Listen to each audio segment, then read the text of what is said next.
Félix Tena y a Mauri Reyes.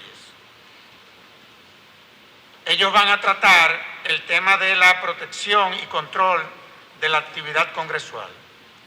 Entonces, inmediatamente le voy a dar la palabra entonces a Félix Tena, quien va a tratar el tema control jurisdiccional de la actividad parlamentaria.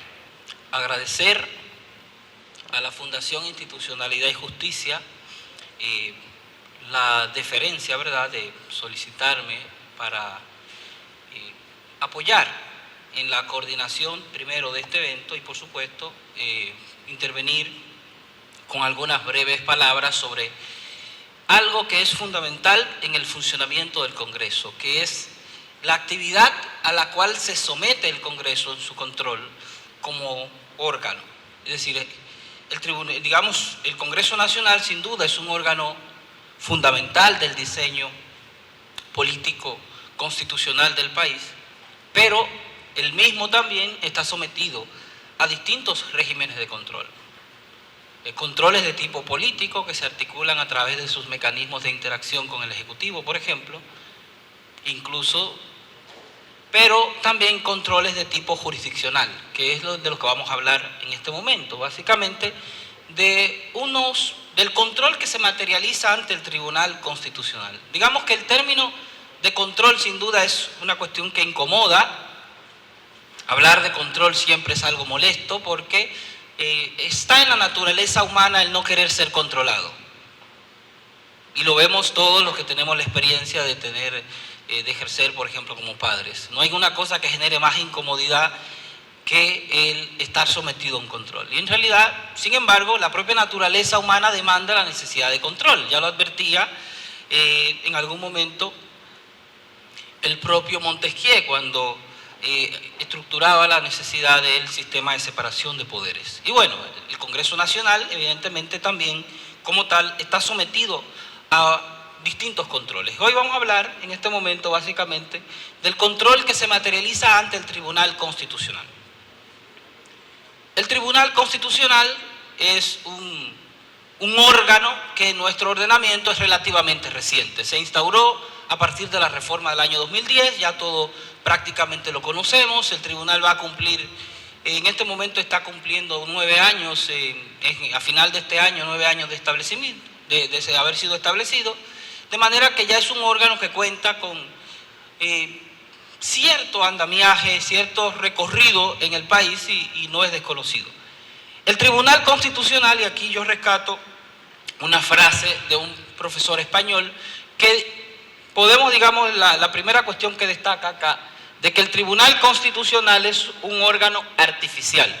¿Por qué? Porque en realidad los tribunales constitucionales se inventan frente a la dificultad de que el sistema tradicional de separación de poderes funcionara, sobre todo en Europa, en determinadas circunstancias. Y entonces, frente a ello, hubo la necesidad de crear un órgano distinto de la actividad judicial para controlar básicamente la ley. De hecho, el Tribunal Constitucional se crea bajo la preocupación central y principal de controlar la actividad del legislador. Y ocurre en un momento de gran efervescencia política, lo cual es bastante interesante para nuestro contexto. ¿Cuándo es que el Tribunal Constitucional se inventa en Europa? Cuando el sistema político europeo se diversifica, cuando los burgueses dejan de tener el control total de la Asamblea Legislativa y entran otros intereses diversos al Congreso, a la Asamblea Parlamentaria, y entonces el escenario de la Asamblea se vuelve mucho más discutidor, más difícil, los consensos se complican más y el espacio se ve mucho más difícil, hay más tensión.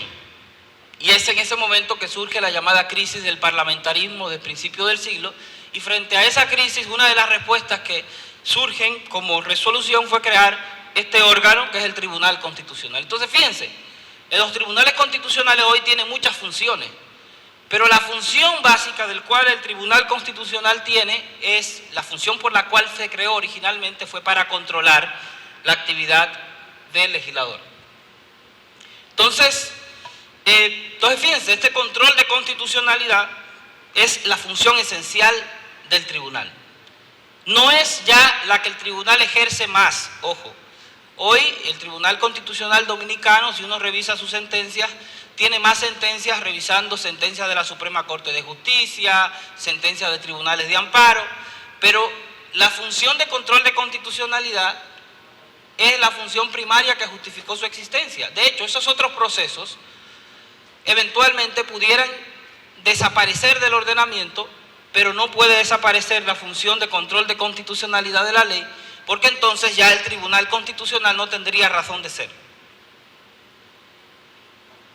Entonces, este control, como vamos a ver en breve, el control que hace el Tribunal Constitucional sobre la actividad legislativa es un control que se materializa tanto de manera procedimental, es decir, verificar que en la adopción de la ley y en otros actos o otra actividad legislativa se cumplan con los procedimientos debidos, pero también de carácter material, que es básicamente que el legislador en su actividad no exceda o no controvierta principios o disposiciones constitucionales como las que regulan los derechos fundamentales, que son, digamos, cláusulas de carácter material para su práctica. Entonces, este control que se materializa ante el Tribunal Constitucional se realiza a través de una figura jurídica que en nuestro ordenamiento se llama la acción directa de inconstitucionalidad, que es una institución que ya no es novedosa si se toma en cuenta que se reguló por primera vez en 1994, en la reforma del 94. Bueno, pues la acción directa de inconstitucionalidad es el proceso a través del cual se controla básicamente esa actividad de la adopción de la ley. Este es un proceso cuyas características aquí están señaladas, de que es un control directo. ¿Por qué? Porque se hace mediante una demanda principal contra la ley. Para ponerlo en términos prácticos, en realidad una acción de inconstitucionalidad supone una especie de acusación contra la ley. Ojo, no una acusación contra los legisladores, que esto es importante tenerlo claro. En realidad, el hecho de que una ley sea sometida a un escrutinio de constitucionalidad y que incluso sea anulada por inconstitucional, no necesariamente presupone que ha habido un demérito de carácter político o del adecuado trabajo del Congreso, porque a veces los puntos de vista que se materializan en el control de constitucionalidad y en la actividad política del legislador son distintos. Por eso es muy importante que ustedes, como legisladores, cada Cámara cuente con un equipo de asesoría apropiado desde el punto de vista técnico constitucional, y lo más importante, porque yo sé que tienen buenos técnicos, es que los legisladores les presten atención, porque a veces se anulan leyes por razones que los equipos técnicos de las cámaras del Congreso ya habían advertido. Es decir, los equipos de las cámaras, los equipos de del ETREL o de la órgano similar, que ahora no me acuerdo de la terminología en el caso de la Cámara, cada Cámara tiene distintas unidades de apoyo técnico en la función legislativa y hacen informes internos para fines de darle sostenimiento a las comisiones.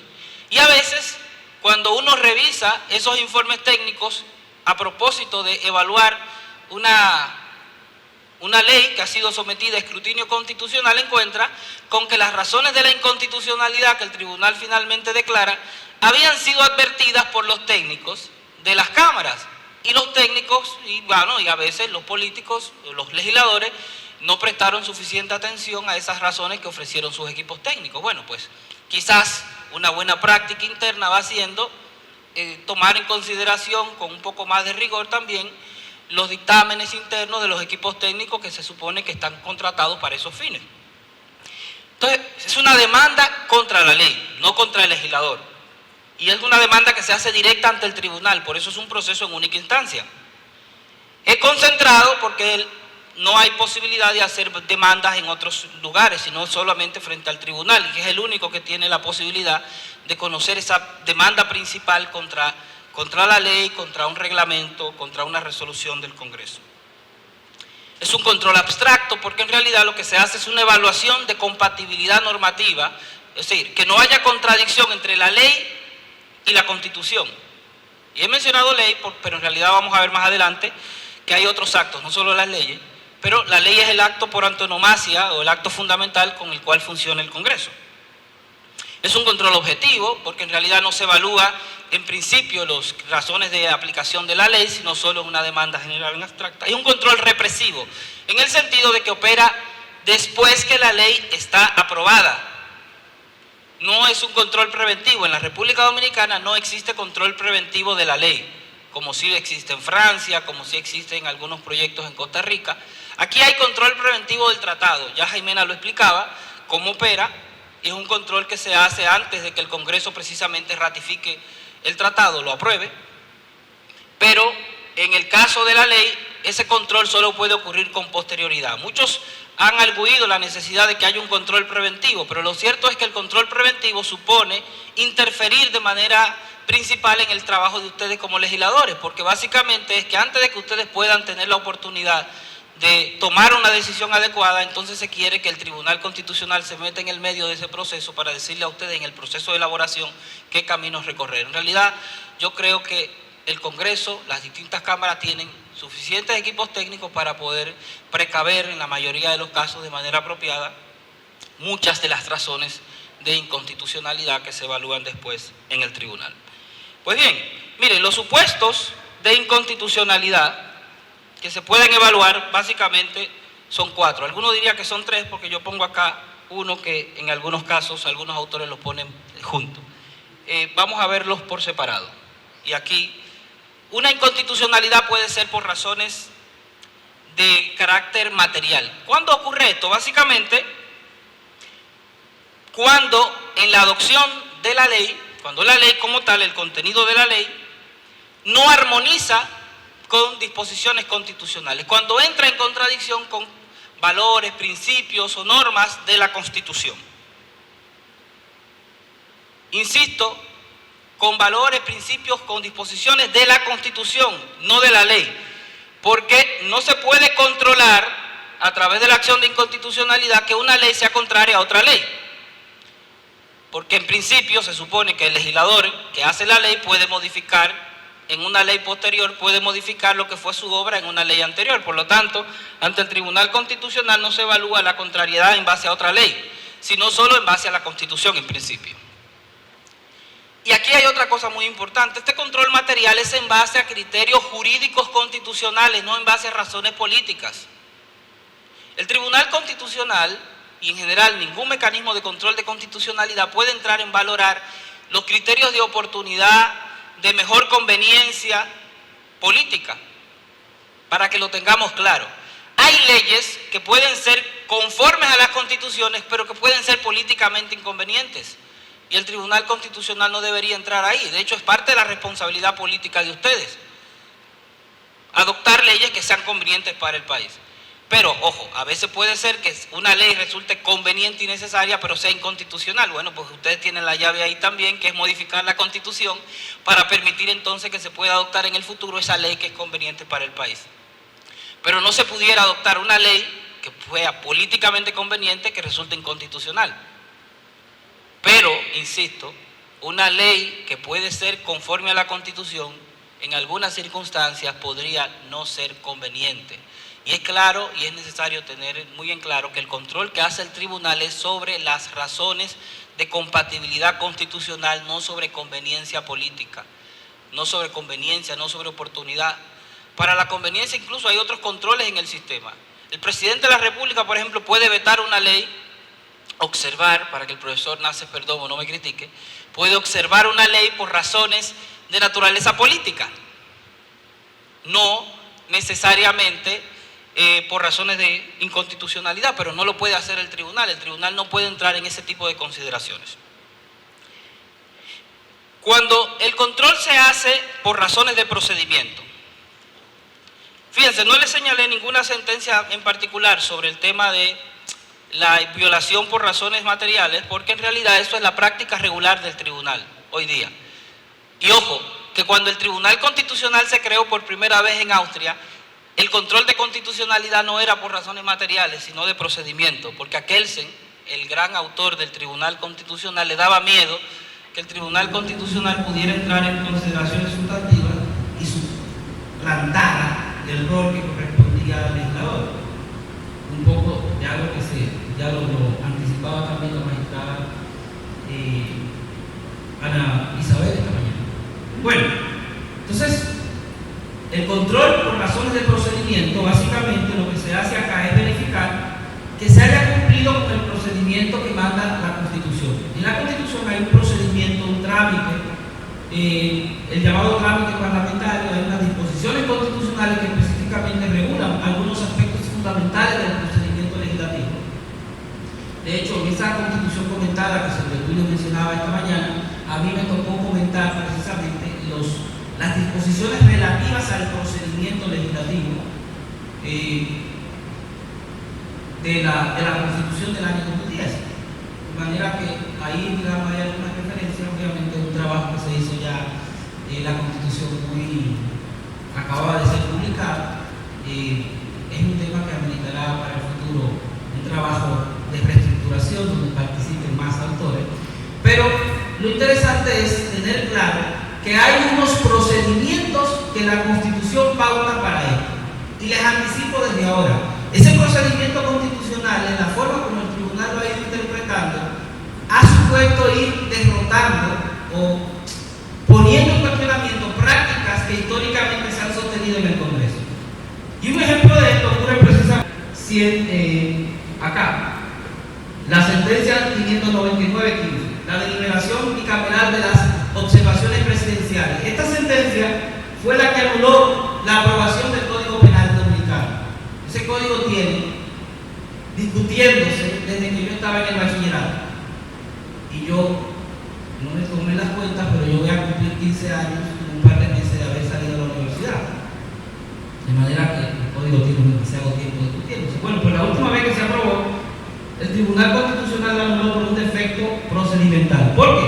Porque en la práctica del Congreso, me lo dijo a mí un técnico interno de la Cámara, que cuando se aprobaba una observación presidencial en la Cámara donde el presidente remitía el proyecto, ellos ya entendían que no era necesario mandarlo a la otra Cámara. ¿Por qué? Porque era 2 contra 1. El presidente y la Cámara que aprobó la observación.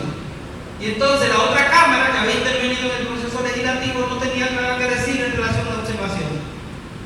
Y eso fue lo que pasó con el Código Penal. La Cámara de Diputados recibió la observación del presidente y el proyecto aprobaron y mandaron al Ejecutivo para su promulgación. ¿Y qué pasó? Bueno, que se comieron el control que correspondía a la aprobación presidencial al Senado. Y el Tribunal Constitucional no le tocó más que decir eso. Las observaciones presidenciales que forman parte del trámite legislativo, según está pautado en el procedimiento constitucional, también necesitan ser aprobadas por la Cámara, porque si hay disenso entre las cámaras, el proyecto se cae. Es decir, si las dos cámaras no van en la misma dirección de voluntad para aprobar la observación presidencial, entonces no se puede aprobar la ley. Entonces ese del 2 contra 1 era una práctica al parecer interna de la Cámara. No sé a quién se le habrá ocurrido, evidentemente no se soporta ahora. Y así hay otras prácticas. Yo no quiero anticipar juicio porque hay una de esas prácticas que está siendo evaluada en algunos proyectos ahora mismo en el Congreso. Así que no sé cuál va a ser el destino, pero hay prácticas que se han desarrollado históricamente en nuestro Congreso que evidentemente controvierte la regulación del procedimiento legislativo. Y bueno, y hay un tema que está todavía sobre la mesa. Fíjate, aquí yo he mencionado 2 sentencias. Esta otra, la 274-13, fue una ley pasó 3 lecturas y según la Constitución son 2 lecturas para aprobar. Y esa ley el tribunal la vino a declarar inconstitucional 30 años después que se adoptó. Es la ley del Código Penal. Y sé que fue 30 años porque es una sentencia del 2013 de la ley del Código Penal del año del 83, que es justo el año en el que yo nací. De 30 años después, el Tribunal Constitucional advierte que esa ley se aprobó con un problema de procedimiento de niño. Y aquí les anticipo algo que es muy nuevo y que todavía está en discusión. Es si se pueden utilizar los reglamentos de la Cámara como parámetros de control del procedimiento. El Tribunal Constitucional no lo ha expresado de manera expresa, no lo ha dejado claro, pero ya en estas 2 sentencias, donde el Tribunal evaluó el año pasado el presupuesto en la 217 y en la 88-19, la ley de bonos, el Tribunal Constitucional empezó a utilizar los reglamentos de las cámaras como un parámetro de control. De manera tímida, pero esto ya se utiliza en otros ordenamientos. ¿Por qué? Porque se entiende que el reglamento interno complementa los aspectos que faltan del procedimiento legislativo. Entonces, esto es un tema que todavía es objeto, digamos, de mucha discusión, que nosotros, insisto, de manera tímida el tribunal ha empezado a hacer. De manera que también tienen que tomar en cuenta, por eso, que no solo deben cumplir con el procedimiento constitucional explícito, sino también con los criterios que sus propios reglamentos establecen sobre los trámites legislativos.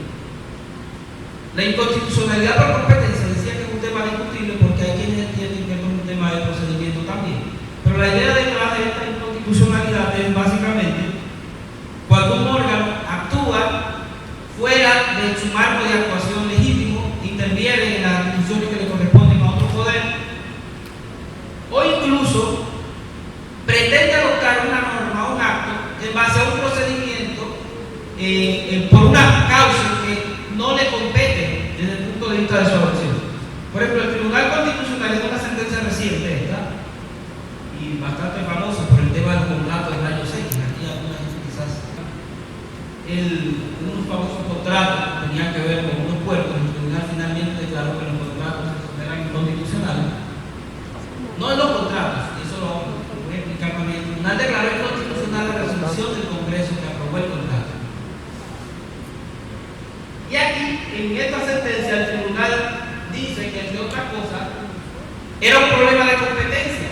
¿Por qué? Porque el Congreso pretendió establecer un monopolio por vía de una resolución. Y según la Constitución, los monopolios se hacen por medio del instrumento ley. ¿Por qué? Porque la ley es sometida a un trámite mucho más riguroso, como ustedes tendrán la oportunidad de visualizar, que la aprobación de una resolución.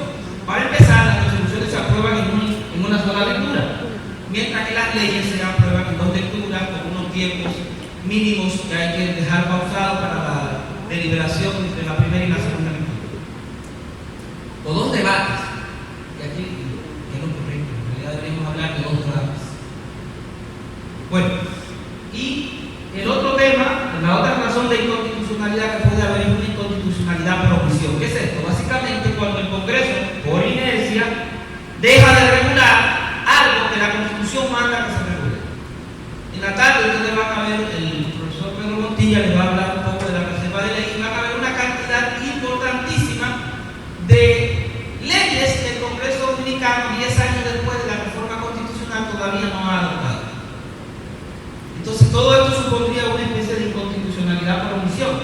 Evidentemente es muy difícil controlar las omisiones cuando son totales, cuando hay un problema total de omisión, pero el tribunal a veces se ha encontrado con algunos casos donde ha hecho un llamado por inconstitucionalidad por omisión. Aquí yo menciono algunos casos y de manera particular en la sentencia 189-15 el tribunal advirtió que el Congreso Nacional no ha regulado la forma como el presidente va a utilizar la facultad de indulto, porque según la Constitución del año 2010 los indultos, aunque son una prerrogativa del presidente, se requiere una ley que paute los criterios en los que el presidente va a utilizar esa prerrogativa, lo que significa que no es una prerrogativa discrecional del presidente completamente, sino que necesita ser modelada por la ley. Y el tribunal en el año 2015, han pasado ya 5 años, dijo que había que adoptar una ley para esto y tomó una sentencia que se llama exhortativa, que es una sentencia que le dice al Congreso: miren,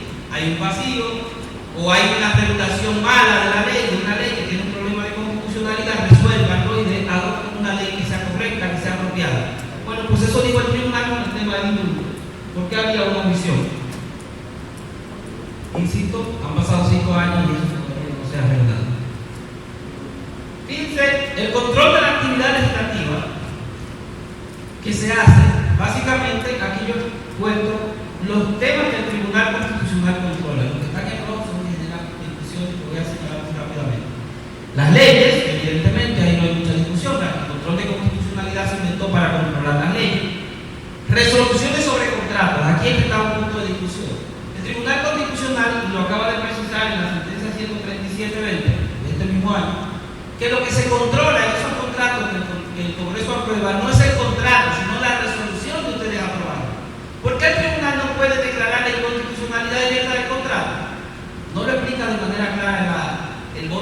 comentario de la sentencia, pero sí lo hace el presidente del Constitucional en un voto salvado, un voto que complementa, digamos, que vota con la mayoría, le da unas consideraciones adicionales. ¿Y qué explica el presidente? Es que hay un tema de seguridad jurídica. Un agente privado puede entrar en una negociación de buena fe con el Estado y ese contrato se aprobó. Las consecuencias que se deriven de la anulación de ese contrato podrán discutirse en la jurisdicción competente, en el ámbito administrativo sobre todo, si ese agente privado deberá serle retribuido alguna indemnización una vez que ese contrato se declare inválido por la jurisdicción. Pero el tribunal no pudiera directamente declarar la invalidez del contrato porque dejaría sin protección al agente privado que ha obrado de buena fe.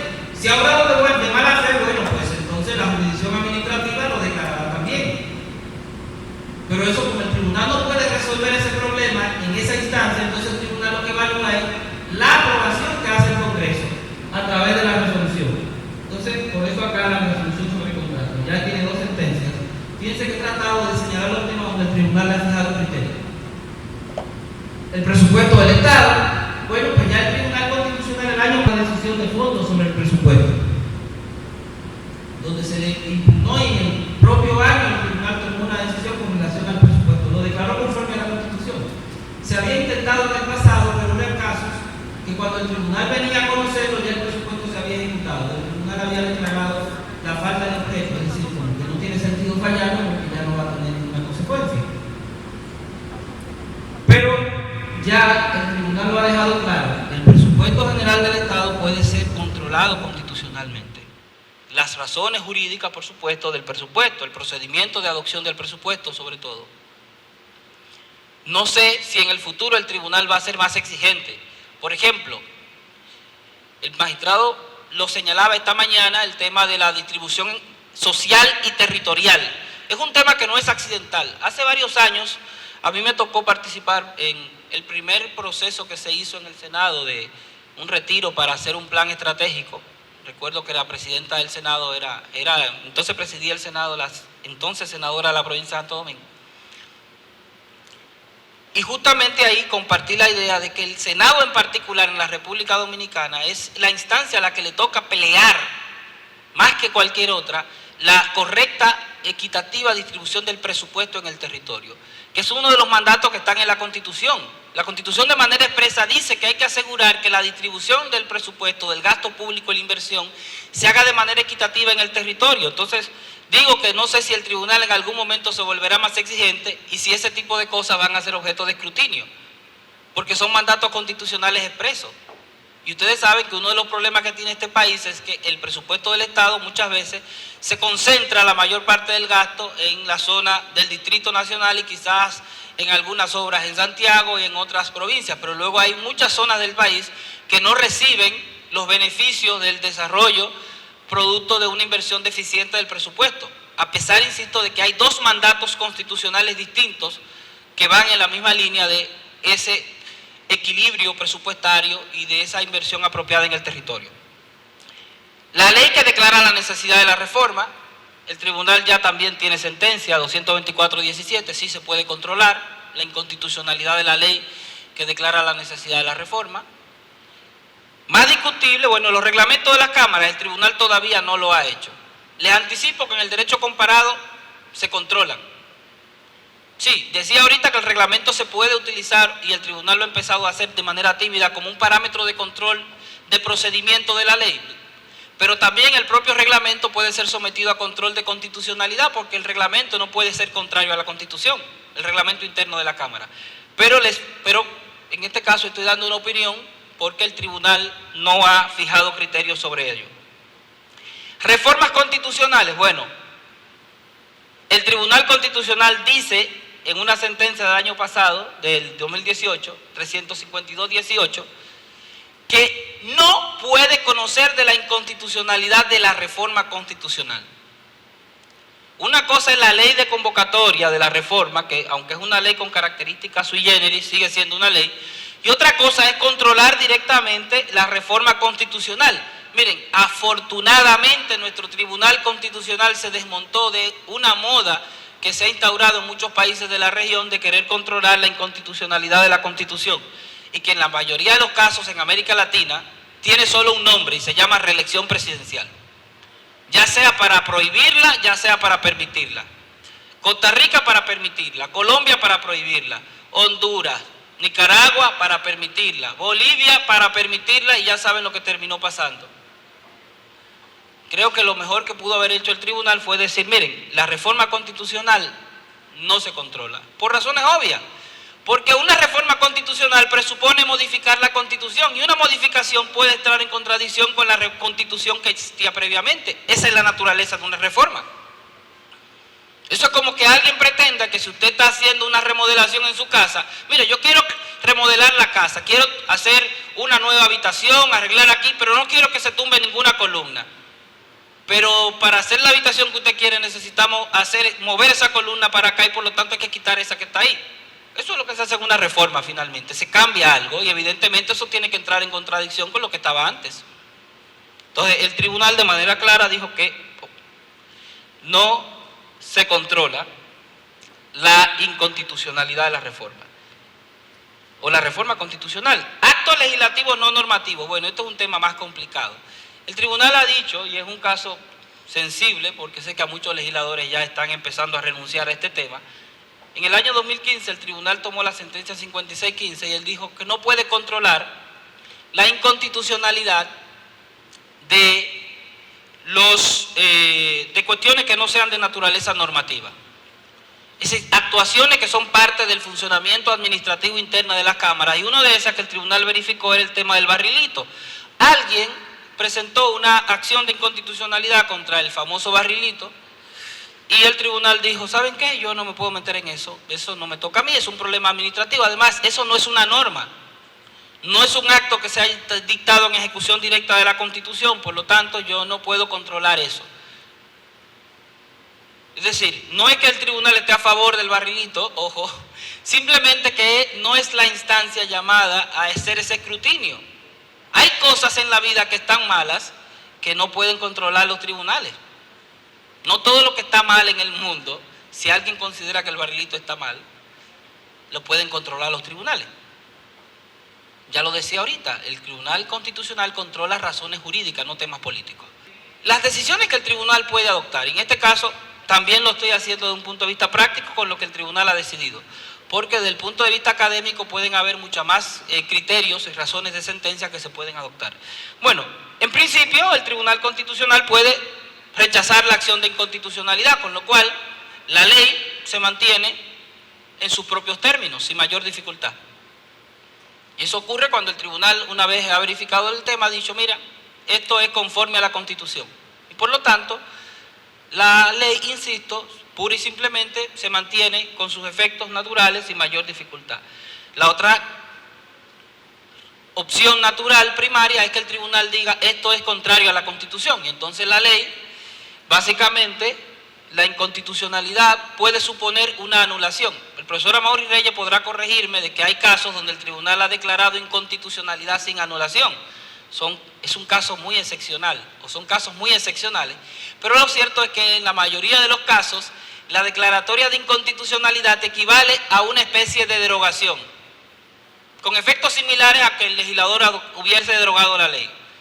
Por eso el autor del Tribunal Constitucional, Hans Kelsen, decía que el Tribunal Constitucional era un legislador negativo, mientras el Congreso era un legislador positivo porque hacía leyes nuevas y la introducía en el sistema.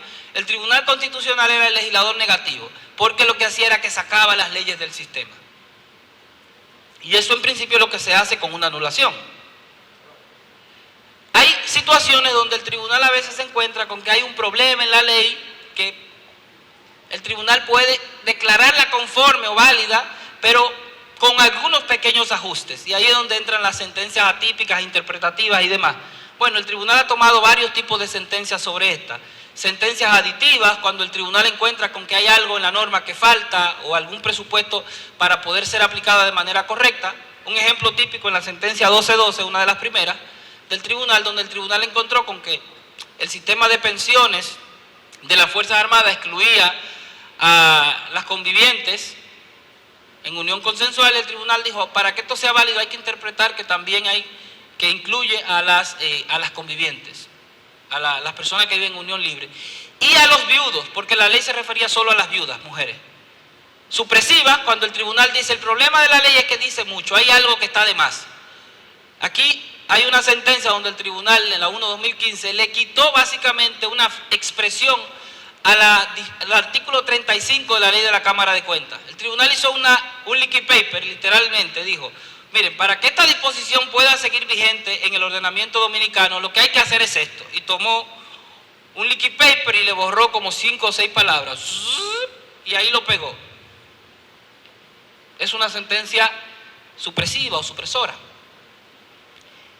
Y están las sentencias interpretativas en sentido estricto, cuando el tribunal encuentra algunos criterios para fines de, sin alterar propiamente el texto de una ley y buscar una interpretación adecuada.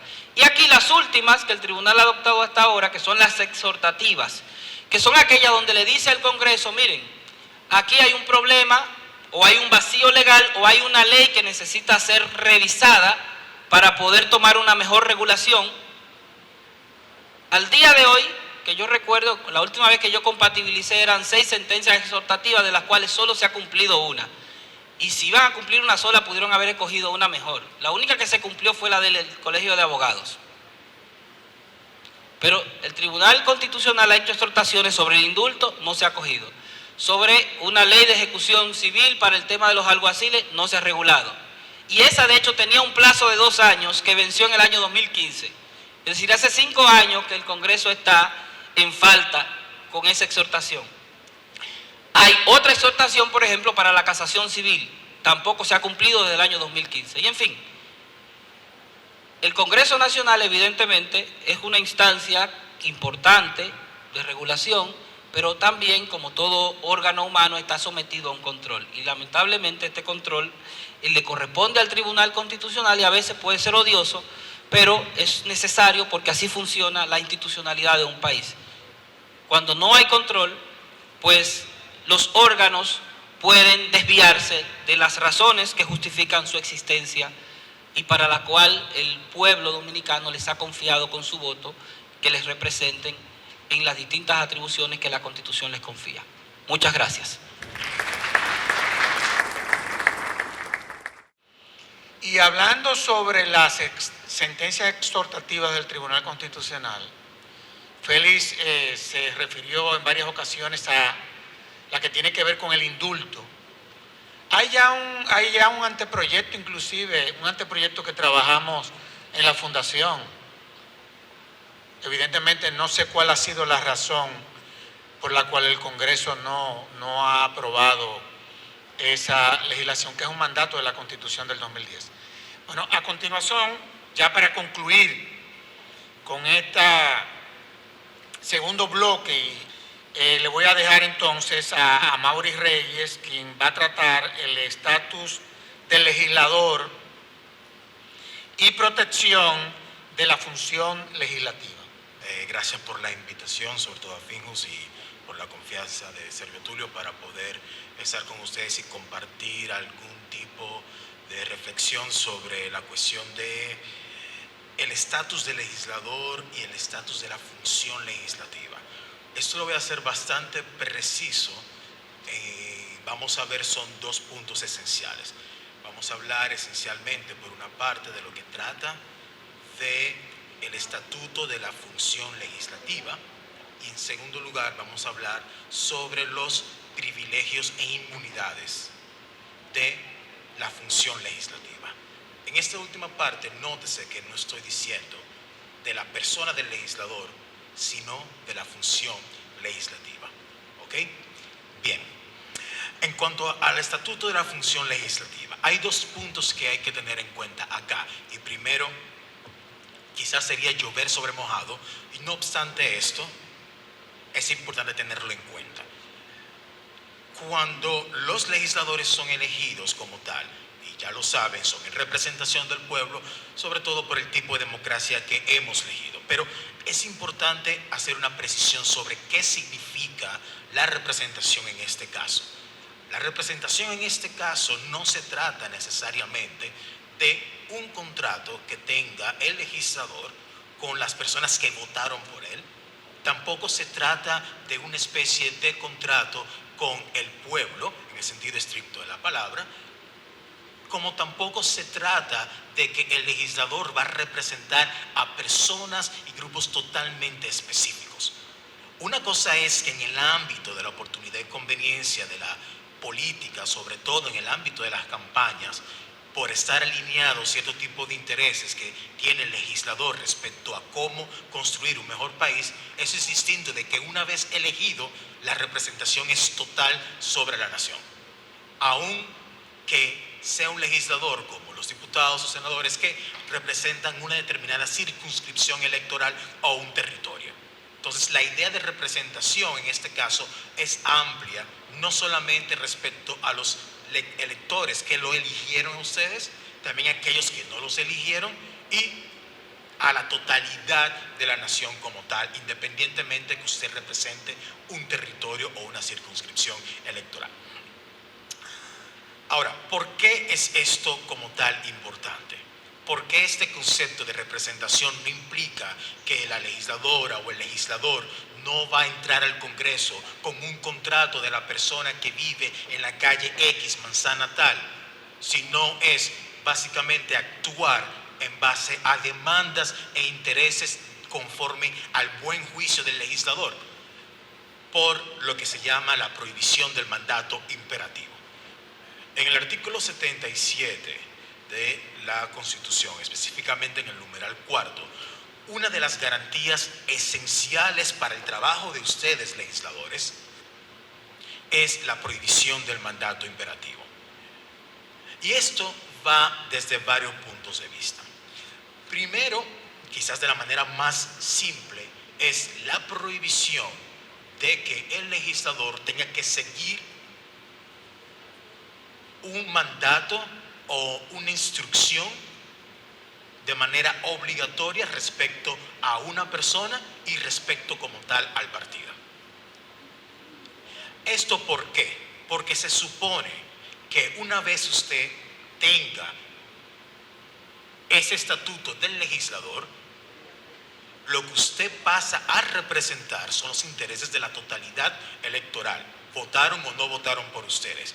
Más aún, la representación llega hasta el punto de inclusive de personas que no tienen la nacionalidad dominicana, son extranjeros y se están pasando en el proceso de residencia y tal, también son parte de sus constituyentes.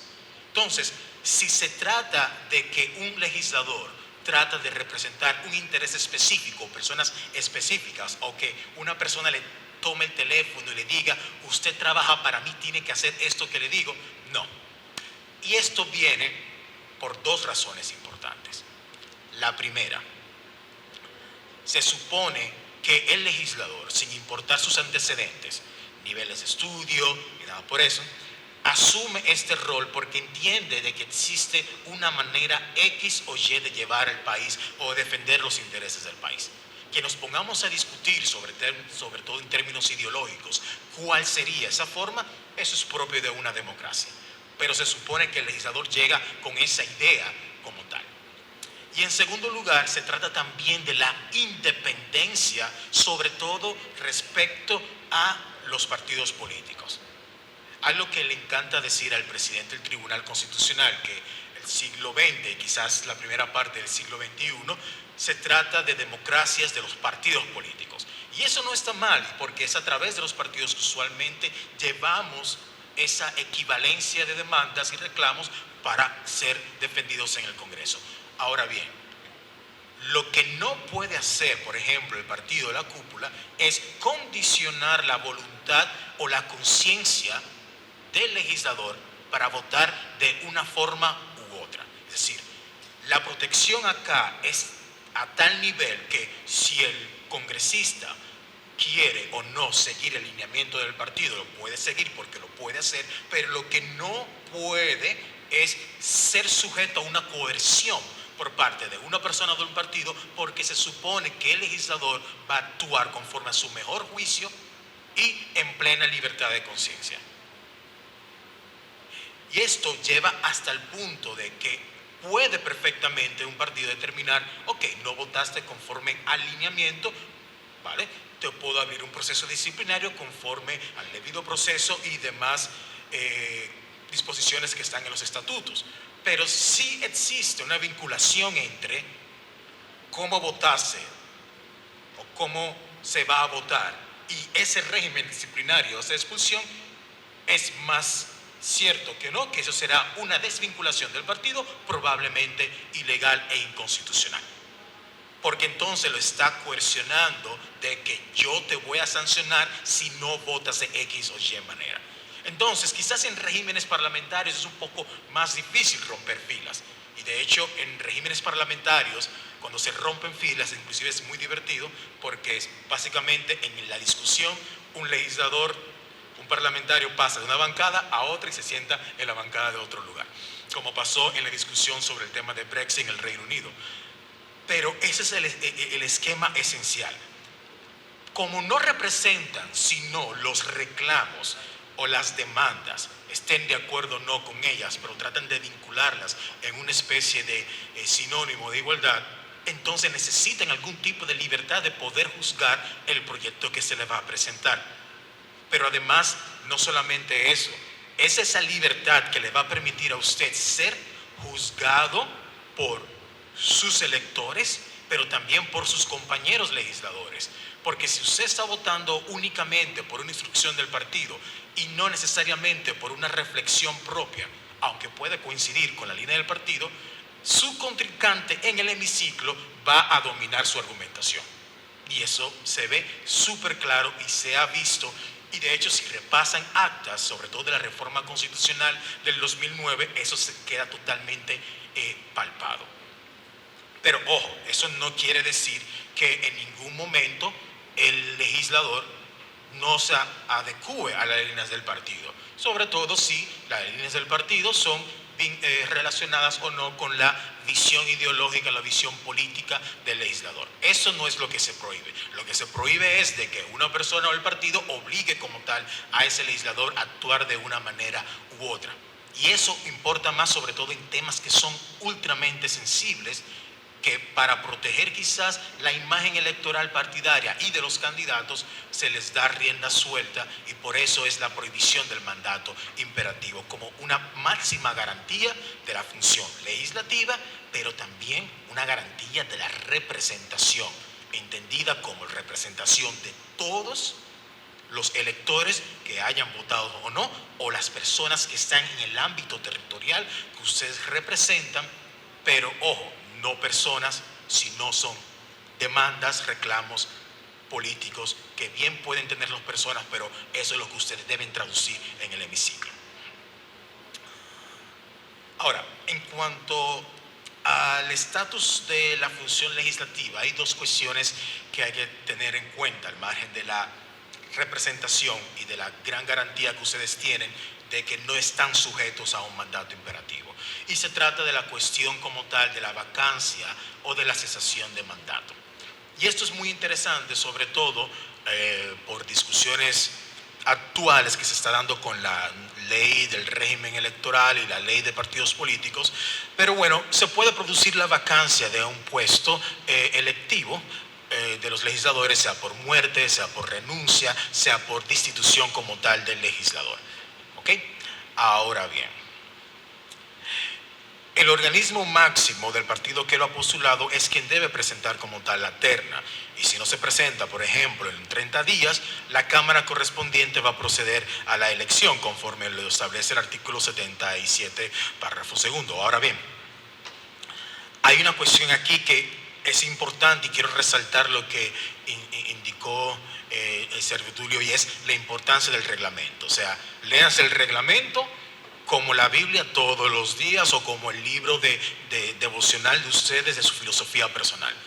Porque aquí vemos una diferencia de cómo actúan ambas cámaras. Por ejemplo, en el reglamento de la Cámara de Diputados, sí, se recibe como tal la postura de que no se va a remitir o no esa terna, o no se remite en el plazo, bueno, lo pueden presentar como tal, dependiendo si una persona no está vinculada al partido, y la Cámara del Senado decide de otra forma. Y vamos a ver más adelante cómo eso también es distinto en las inmunidades. Ahora, ¿qué pasa entonces? Y aquí viene la cuestión práctica, sobre todo con el nuevo régimen electoral partidario que tenemos. ¿Qué sucede si se trata de un partido que simplemente no alcanzó el 1% de todos los niveles de elección, como prevé la ley de partidos en el artículo 75, si mal no recuerdo? Hay un candidato que ha resultado electo. Eso es una complicación, porque primero, ¿qué partido jurídico, qué partido político lo va a proponer? Porque en principio no habría partido por la pérdida de personalidad. Entonces se pueden asumir varias teorías al respecto, ¿ok? Una primera teoría puede ser de que el partido perfectamente perdió la personalidad jurídica, pero tiene a una persona que fue electa. Lo que tiene que hacer inmediatamente es asumir el rol de que se va a constituir el partido y se notifica a la Junta Central Electoral para que se entienda que es un partido en formación. Y la ley, creo que es uno de los mejores puntos que tiene la ley hace como un reconocimiento putativo o provisional de ese partido político para que pueda salvaguardarse esos derechos que pudo haber obtenido por sí o a través de su candidato que resultó electo. Y así todo el trabajo partidario no culmina. Y también esto haría mucho más sentido en el ámbito de la ley de los partidos políticos, porque se establece una contribución económica para ciertos partidos que tienen un 1%, pero esos mismos partidos pueden sufrir la desaparición por otro artículo. Entonces, para evitar esa contradicción, es bueno tener ese reconocimiento provisional hasta tanto termine el proceso, y por lo tanto tendría derecho, en mi opinión, a ese partido en formación colocar o proponer algún tipo de terna en particular. Y yo creo que eso es importante. Lo otro está, y es que si no hay un partido como tal que proponga esa terna, la Cámara va a poder decidir la elección, lo cual eso puede traer graves problemas como tal democráticos. ¿En qué sentido? Por ejemplo, la Constitución es nula y en cierto tipo los reglamentos son confusos de dónde o de dónde va a elegir como tal la Cámara de Diputados la persona que va a ocupar ese puesto. ¿De dónde? Puede ser que se lo presenten del mismo hemiciclo o se abra algún tipo de procedimiento del lugar. Mi problema, y admito que estoy parcializado con las ideas de la democracia radical, y es que es un problema democrático gravísimo, porque es el partido que gana como tal, pero no hay partido que ha presentado como tal una terna. Entonces, una de dos: o tiene que ser una persona que se presente a la Cámara de Diputados para ocupar el puesto, que esté como tal vinculado al partido, o llevar esto quizás a una solución extrema. Me gustan ese tipo de ejemplos porque pone a prueba el sistema político, a una solución extrema de que, en base a los poderes que tiene el Congreso de convocar las asambleas electorales y la Junta Central Electoral, se pudiera convocar como tal a unas elecciones extraordinarias para ese punto. Pero de nuevo, eso es una solución que es muy difícil quizás de aceptar y muy extrema, pero lo que quiero decir con esto es que hay un problema acá en caso de que el partido no decida mandar a nadie, o el partido se disuelve y no comienza el proceso de reconocimiento nuevamente. Entonces, esos son quizás posibles soluciones. Inelegibilidad e incompatibilidades. Sobre el asunto de la elegibilidad o no, ya el Tribunal Constitucional, desde la sentencia 5013, tiene un criterio claro. No se pueden agregar más requisitos de lo que establece la Constitución. Bien. Ok. Ahora, yo me quiero enfocar necesariamente en las incompatibilidades, porque aquí es muy interesante lo que sucede. Dice la Constitución, por una parte, la dedicación del legislador es estrictamente exclusiva. Es estrictamente exclusiva, y salvo la docencia. Entonces no podrá ocupar como tal ningún otro cargo público. Aquí viene una situación de preguntarse, bueno, ¿qué pasaría con un cargo que pudiera ser honorario o privado, o algún otro cargo que sea en base a un interés legislativo? Y aquí quiero hacer como tal una precisión. Por ejemplo, en el 2013, se sometió una acción directa de inconstitucionalidad, como bien Félix explicó detalladamente, en contra de la ley y el reglamento que crea la Corporación de Aguas y Acueductos de la Romana. Y es muy interesante porque se trata de un aparato legislativo en base a un interés legislativo, de buena política legislativa, y que crea todo un consejo de administración, y para tener la representación de la Romana, el Congreso, de nuevo, con muy buena fe, decidió incluir al senador de la provincia más el diputado. Entonces esto llega al Tribunal Constitucional y el Tribunal Constitucional dice, lo siento, pero no. O sea, ¿qué quiere decir esto? Parte de la dedicación exclusiva es no solamente dedicarse estrictamente a la función legislativa y dar clase, si tienen el tiempo para eso porque va a ser complicado, pero también implica que no pueden asumir ninguna otra función pública o rol a pesar de que sea un órgano o una agencia creada por el propio Congreso. Y en ese caso declaró lo inconstitucional, dice, lo siento legisladores, ustedes no pueden participar en eso, pueden hacer otras cosas como tal. Ahora, los reglamentos, y de nuevo, el sabio consejo de Servio Tulio, revisen los reglamentos crean una prohibición quizás adicional, de decir, no solamente es la incompatibilidad respecto a entidades públicas, donde el Congreso a través de la Cámara correspondiente le va a elegir al congresista, lo cual me parece muy interesante y hay que ver si es legal, pero está ahí, de que decides ser congresista o decides ser ministro o X cosa. Pero también dice en otra parte de que existe un control ético de que el legislador no podrá realizar ninguna otra función como tal que sea incompatible con su función.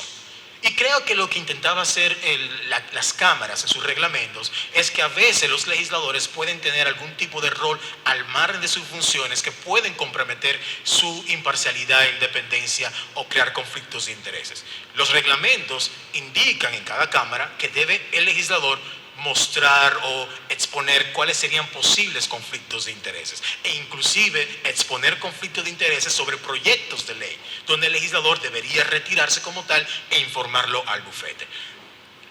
Pero acá es complicado porque uno, somos un país relativamente pequeño, dos, somos un gran patio, tres, hacemos mil cosas a la vez y es posible que formamos parte de una cooperativa, de algún tipo de fundación, etc. Entonces, ese tipo de cuestión hay que manejarlo bien y por lo tanto lo que habría que utilizar el estándar para protegerse ustedes legisladores del comité ético de cada cámara y por ende de un posible juicio político es asumir, si van a asumir algún tipo de cargo, tienen que ver que no sea compatible con la idea del legislador, que no vaya a afectar su juicio en alguna ley y no cobrar.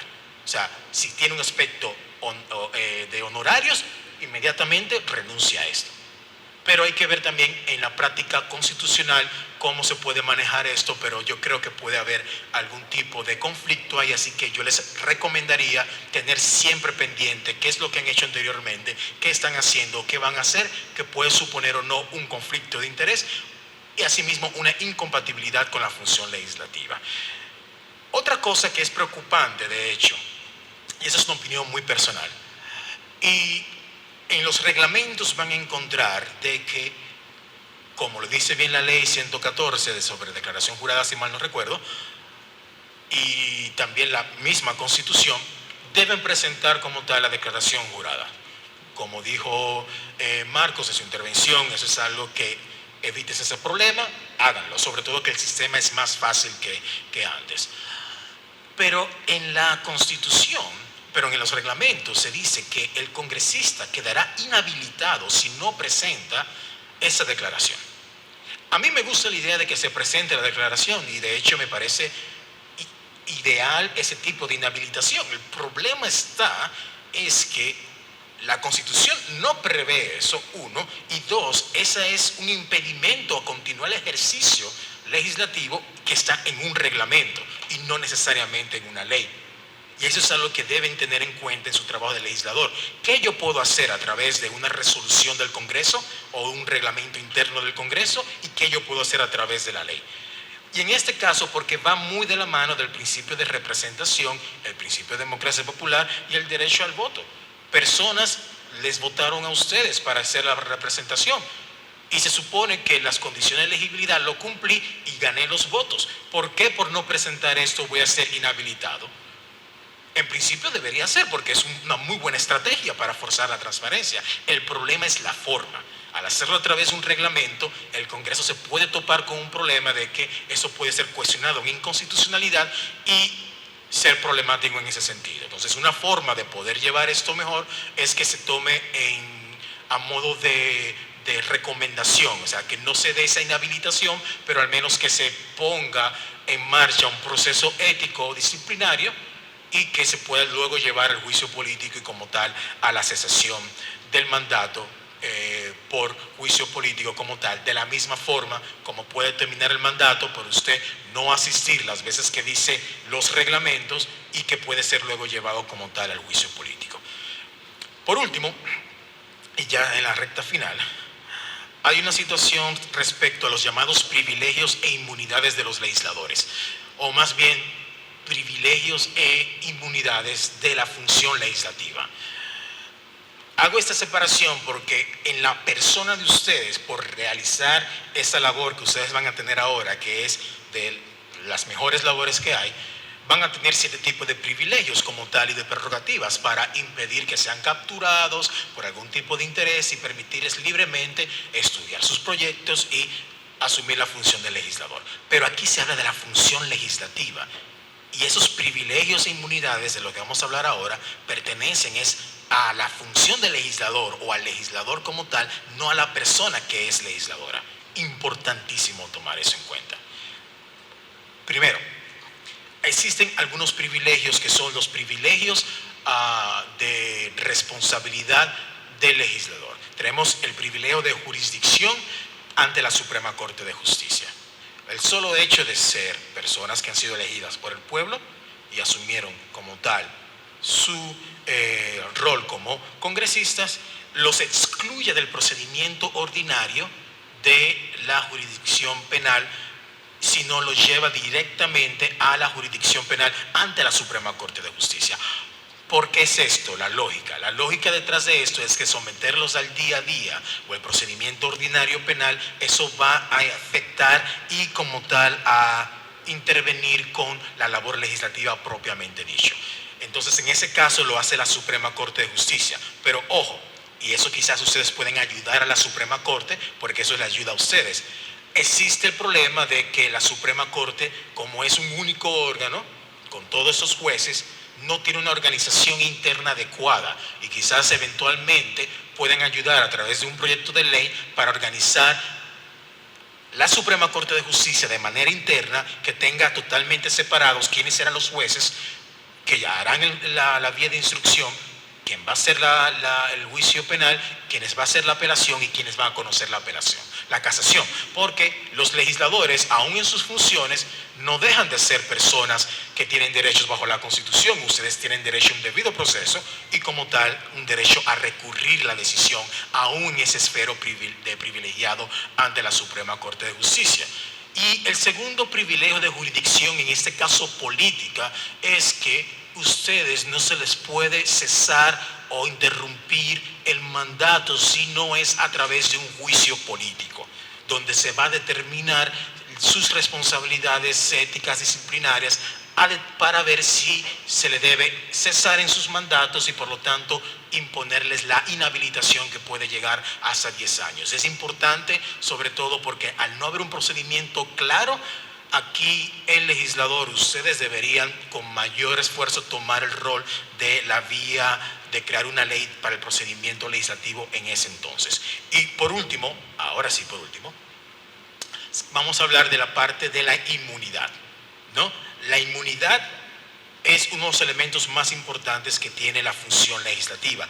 Ojo con esto, la inmunidad aquí no es de la persona fulano, la inmunidad es de la Cámara y de la función legislativa. Van a ver por qué. El primer tipo de inmunidad tenemos la inmunidad como tal de opinión.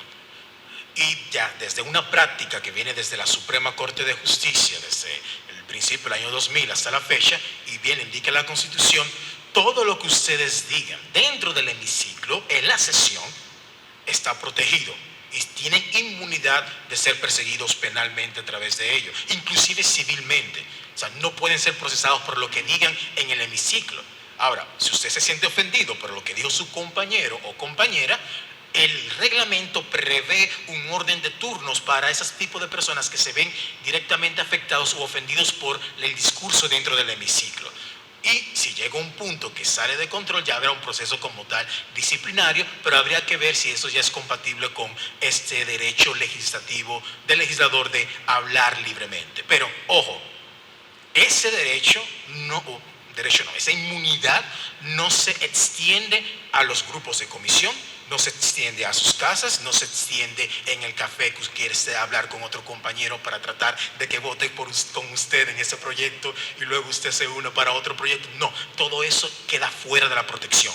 Únicamente la protección dentro del hemiciclo, de lo que usted dice en el hemiciclo, no afuera. Afuera está totalmente libre de ser perseguido penal, civilmente, y puede comprometer su responsabilidad a pesar de que usted sea legislador. Y el otro elemento de la inmunidad, y esa es la última parte, se trata sobre la inmunidad en contra de la privación de libertad. Quizás de las más importantes históricamente. Desde que comenzó el proceso parlamentario o los consejos de los reyes, muchas veces se hacía esos tipos de ataques a estas personas que andaban en sus carruajes o caballos para que no llegaran a una determinada reunión con el rey y por lo tanto pudieran decidir sin ellos. Más adelante, ya cuando se desarrolló parlamentariamente en Inglaterra, primero era que no podían ser sometidos a ningún tipo de proceso ni como tal ni privados de libertad, y eso se sigue desarrollando hoy en día en el sentido de que durante la sesión legislativa, en su condición de legislador, no puede ser privado de libertad, salvo que lo atrapen a usted en infragrante delito o en buen dominicano con las manos en la masa. Ahora, aquí se presenta otra cuestión. ¿Eso quiere decir que no puede ser procesado? Sí puede ser procesado. Como dice el profesor Eduardo Jorge Prats, para que exista un proceso penal no tiene que haber presos.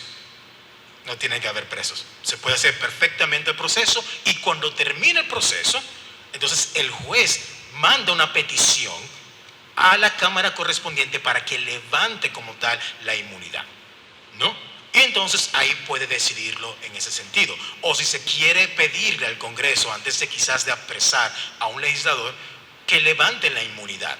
Y en ese ámbito hay 2 meses para que una que otra Cámara decida. Y aquí viene lo interesante. Según el reglamento del Senado, si se le presenta, por ejemplo, al presidente del Senado de que se levante la inmunidad de un determinado senador, bueno, tiene 2 meses para decidir. Y punto. Pero ¿qué pasa si no se decide en esos 2 meses?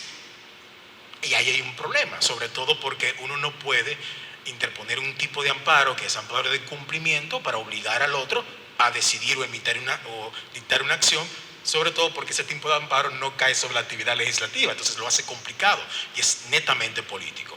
Pero el reglamento de la Cámara de Diputados es muy interesante porque tiene lo que se llama un silencio positivo, es decir, se le presenta la petición al presidente de la Cámara del Senado. Si en 2 meses no se decide, se va a interpretar que fue concedida la solicitud y por lo tanto ese legislador podría ser como tal detenido. Pero puede darse el caso de que el legislador es detenido sin que se levante la inmunidad y aquí llega el gran poder de la Cámara. Por eso es que es una inmunidad privilegiada de la Cámara y función legislativa. Si el presidente de la Cámara del Senado o de la Cámara de Diputados o cualquier otro de los miembros de esas cámaras se enteran de que hay un legislador detenido sin haberse seguido el procedimiento y que no fue con las manos en la masa, entonces esa Cámara puede requerir el levantamiento de esa prisión, que sea puesta como tal en libertad. Y de hecho, esa solicitud inclusive puede ser acompañada a través de la fuerza pública cuando se realice a través del Procurador General de la República. A lo que es muy interesante esto, pero también puede ser que el mismo congresista sea que pida a través de un habeas corpus su puesta en libertad porque se ha vulnerado como tal su derecho a la inmunidad contra la privación de libertad, algo que la Suprema Corte de Justicia ha conocido en varios casos y ha otorgado el habeas corpus, en otros casos lo ha rechazado, por simplemente se le ha prohibido esto. Algo importante, sobre todo porque está dentro de nuestra discusión diaria de las medidas de coerción. Y usualmente entendemos que medidas de coerción equivalen a prisión preventiva, no necesariamente. Y aquí la Suprema Corte de Justicia, todavía no el Tribunal Constitucional, interpreta que esa inmunidad contra la privación no cae sobre otros tipos de medidas de coerción, salvo que sea durante la sesión legislativa ordinaria y extraordinaria y que impida la función. Por ejemplo, la Suprema Corte de Justicia ha dicho, si se le impone impedimento de traslado, o de circulación o de tránsito fuera del territorio nacional, eso no afecta la actividad parlamentaria y la inmunidad aquí no aplica. Ahora, si se le impone ese límite de tránsito o de circulación en el territorio nacional y la legislatura está abierta, ahí aplica como tal la inmunidad. Pero si le imponen a esa persona presentarse periódicamente para firmar el librito o pagar una fianza o algo, inmediatamente esa inmunidad no aplica, porque la persona como tal puede ir a firmar el libro, luego ir al hemiciclo y estar en la sesión. Quiero agradecerles la oportunidad en esta hora muy complicada para hablarles rápidamente a vuelo de águila sobre las principales obligaciones que tienen como representantes, las garantías contra el mandato imperativo y los privilegios e inmunidades que tienen como personas que ejercen la función legislativa. Muchísimas gracias por su atención y feliz tarde.